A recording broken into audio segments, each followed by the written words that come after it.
प्रभु के बारे में कुछ कहने से भी मतलब डर रही थी कि मेरे साथ में इन्होंने शेयर किया है बात को कि भैया मैं नहीं कर पाऊंगी, मेरे से नहीं होगा, लेकिन प्रभु ने आज इनको सफल बनाया उस काम में। परमेश्वर के लिए धन्यवाद।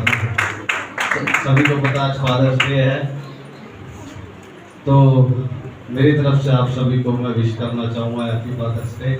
और हमारे चर्च के जो हैं पासवान वो भी हमारे स्पिरिचुअल फादर हैं, तो हम यूथ डिपार्टमेंट की तरफ से कुछ उनके लिए लाए हैं, उनको देना चाहते हैं और उनको आगे बुलाना चाहेंगे। पास्टर जी को क्या आगे